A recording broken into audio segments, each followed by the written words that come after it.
et ben il y en a qui cassent leur tirelire. Clairement. Voilà. Bonjour à tous la KL Family, bienvenue sur la chaîne. Si tu viens de me rejoindre, n'hésite pas, abonne-toi, c'est sympa si tu es un de nos fidèles auditeurs. Alors merci d'être toujours là. Aujourd'hui, petit montage. Voilà, setup gaming, client ici qui voulait se faire plaisir. Alors pour la petite histoire, ce client-là, donc, il nous a déjà commandé son setup depuis plusieurs mois. Je rigole un petit peu parce que c'est vraiment incroyable ce qui se passe avec tout ce qui se passe maintenant. On ne sait même plus exactement ce qui se passe, donc voilà. Donc lui, il a commandé son setup début de l'année. Voilà, il voulait se faire plaisir, un beau petit setup gaming, jouer à tout ce qui passe. Et il voulait donc la 3080 Ti, absolument, et la Gaming X Trio. Donc, il faut savoir que fin décembre, début janvier, oui, on en parlait, c'était des rumeurs, on n'avait toujours pas de date de sortie, plus avec la rupture générale, la crise mondiale, le Covid, tout ce qui peut exister, on se dit est-ce qu'on va avoir cette carte-là ou pas. Donc, on a tout son matos, voilà, et alors, donc, on vient enfin de recevoir sa carte graphique. Donc voilà, je ne la présente pas, tout le monde connaît ça, donc on est sur la MSI, donc la RTX 3080 Ti. Donc voilà, on va mettre ça dans notre petit setup. On pourra faire un petit test également avec ça, je vous mettrai dans la vidéo. Donc voilà, grosse carte quand même, vraiment sympa de ce côté-là. Alors, pour aller avec tout ça, on va partir sur un peu de mémoire ici, donc de la Corsair, donc Vengeance RGB Pro. Donc le client donc voulait un boîtier Corsair, de la mémoire Corsair. On est parti donc ici sur des kits, donc en 3200 MHz, 2 x 16 Go par kit, donc 32 Go, 64 Go au total, pareil pour le futur. Voilà, on va mettre tout ça sur une petite Rockstrix, la B550-E Gaming, donc Asus tout simplement. On aime, on n'aime pas, donc il y a des Pro Asus, des Pro MSI, des Pro Gigabyte, ASRock, etc. Donc voilà, ça reste quand même du très bon matos. La gamme Rockstrix ici, donc elle a tout ce qu'il faut, là où il faut, comme on dit, Wi-Fi, etc. Le Gen 2 en façade pour le boîtier Corsair que je vais vous montrer, qui est ici derrière. Le 500D, donc voilà, une très bonne carte, franchement, très sympa. Alors ici, on va passer sur la partie stockage. Un petit disque de Tera, on passe. Ici donc le petit Aorus NVMe Gen 4 SSD. Alors ça, c'est vrai que ça coûte un peu cher. Mais non, moi je peux que vous le conseiller. J'ai ça dans ma config perso, c'est une tuerie. Donc ici on l'a en 1 Tera, donc ça dépend un peu de vos moyens. Mais bon, si vous savez déjà mettre un 500 Go, franchement c'est le feu. Donc on va avoir donc des vitesses en lecture de 5000 mégas et en écriture de 4000 mégabits. Donc c'est un truc de dingue, franchement. Quand je transfère des fichiers, moi je fais beaucoup de montage vidéo, on transfère les fichiers en 4K, 15 Go, la barre Windows, elle est pliée, c'est incroyable. Même à partir de SSD classique ou quoi, on n'arrive pas à ça. Et j'ai du 980 Pro dans ma tour, etc. Le Gen 4, c'est vraiment une tuerie. Donc si vous avez quelque chose à faire en upgrade et que vous faites beaucoup de transferts de données sur vos disques, ça, je vous le conseille vraiment. Un petit bijou. Celui-là ou un Corsair ou autre, mais un Gen 4, tout simplement. Alors, en alim, on part sur une 750 MTX Corsair classique. On n'a rien changé là-dessus. Alors ici, donc, on avait pris le petit Ryzen 9. Donc, voilà, ça c'est quelque chose que je possède aussi dans une de mes tours, le 3900X. Donc c'est vraiment une tuerie aussi, ça de ce côté-là. 12 corps, 24 Freed. Pareil, en jeu, aucun souci. Tout ce qui est montage vidéo en 4K, voilà, vous naviguez dans les timelines, quoi, c'est hyper fluide. Franchement, je conseille aussi. Donc, ce qui est bien aussi sur la gamme donc, de tous les Ryzen, à part le Ryzen 5 3006 où le ventirad est perso, je trouve, moins bon, pour ne pas dire mauvais, que les autres. À partir de la gamme Ryzen 7, Ryzen 9, franchement, les ventirades sont super stylés déjà RGB. Et alors, franchement, le refroidissement est vraiment nickel. Donc, il y a vraiment besoin de rien mettre, sauf si vous voulez vous faire plaisir sur un water cooling, classique ou custom. Et à ce moment-là, ça vaut la peine de le changer. Mais sinon, franchement, de base, le rad fait déjà très bien son taf. On a des températures super correctes. Ici, on part sur du water cooling, donc en triple fan, donc avec la Aorus, donc le liquide, donc 360, et alors donc avec le petit écran LCD que tout le monde connaît, donc on l'a déjà présenté également dans une autre vidéo. Donc ça c'est vraiment stylé parce qu'on peut choisir donc ces petits écrans. Il y a des petits hacks aussi si vous voulez vous mettre un petit Mario ou n'importe quoi dedans, mais de base sinon on peut le flasher déjà classique avec le soft officiel, changer les écrans, la position, etc. Donc c'est vraiment très bien foutu et franchement hyper performant également de ce côté là. On va rajouter des petits ventilateurs, LL120 ou autres, donc suivant ce que le client nous a demandé, simplement. Donc voilà. Et alors le boîtier qui est ici derrière moi, donc c'est le 500D. Je vais vous le montrer dans la vidéo.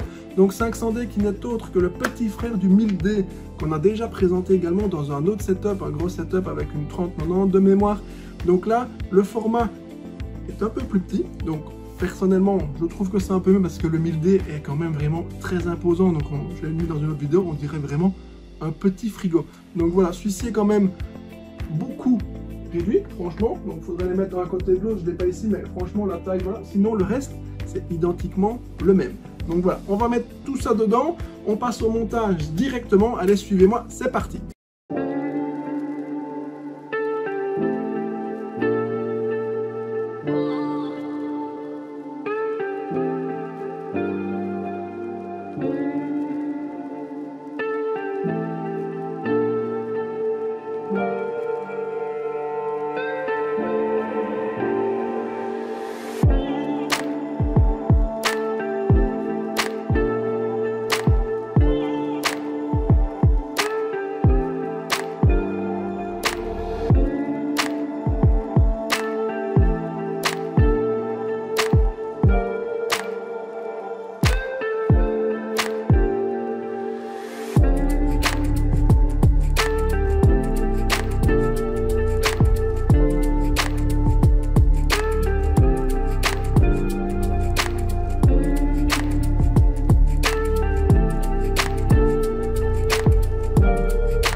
Et voilà donc le montage ici de notre boîtier Corsair 500D est terminé.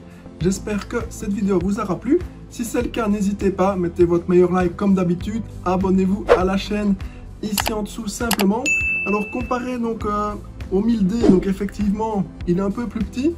C'est vrai que j'ai une préférence pour le 500D pour le format. Maintenant le 1000D, c'est vrai que c'est plus facile au niveau du cab management. Moi ce que je n'aime pas sur ce type de boîtier, c'est d'avoir donc les deux panneaux donc en verre trempé. Donc à l'arrière, donc on essaie toujours de faire le meilleur cab management possible, évidemment. Ici donc il y a une goulotte en fer, donc en métal, donc qui est placée par Corsair. On ne sait évidemment pas y ranger tous les câbles, donc comme vous le voyez dans la vidéo. Donc au niveau du cab management, c'est vraiment très compliqué. Surtout si on commence à inclure des water cooling, all-in-one, etc. Les câbles ne sont pas nécessairement non plus la bonne longueur, donc si on veut faire ça propre, il va falloir commencer à couper, souder, allonger les câbles ou mettre des allonges, etc. Ça devient quand même compliqué et du coup on se retrouve avec vraiment pas beaucoup d'espace parce que le défaut de ce boîtier, je trouve, pour l'arrière, c'est soit qu'on n'a pas assez d'espace ou alors de mettre un panneau qui serait fermé avec une vis. Parce que le mettre aimanté, voilà, si vous avez 1,5 cm, allez, la gaine ATX, elle est quand même assez épaisse, mais votre boîtier ne va pas fermer automatiquement. Donc il faut vraiment alors à ce moment-là commencer à forcer, vraiment bourrer sur les câbles et pouvoir mettre des colliers de serrage partout. Donc c'est un peu compliqué parce qu'alors on manque aussi d'attaches dans le bas par exemple. Ça aurait été bien d'avoir des attaches. Ici moi j'ai dû me repiquer sur les grilles donc de la ventilation. Ça fonctionne mais c'est pas ce qui est adapté normalement pour pouvoir justement que ces câbles restent dans le fond et ne viennent pas appuyer sur la vitre qui a pour but alors à ce moment-là de ne plus fermer le boîtier tout simplement. Donc voilà, ça reste un très beau boîtier. Dans l'ensemble, il n'y a pas de souci, juste cette petite partie là de goulotte, moi je trouve, ou pas assez d'épaisseur et rajouter des fixations pour les colliers de serrage, c'est ce que j'ai à remarquer donc sur ce type de boîtier, tout simplement. Après, les goûts et les couleurs, ça ne se discute pas, c'est toujours la même chose. Ici, ça va envoyer du lourd, ça va très bien fonctionner. Donc voilà, j'espère que ça vous aura plu. Donc n'oubliez pas, abonnez-vous. Dans la description, les liens, donc KL25 pour les codes promo, donc sur vos licences Windows, etc. N'hésitez pas à nous contacter sur des questions, problèmes ou autres. On est là. Allez, je vous souhaite une bonne journée. Je vous dis à bientôt. Ciao.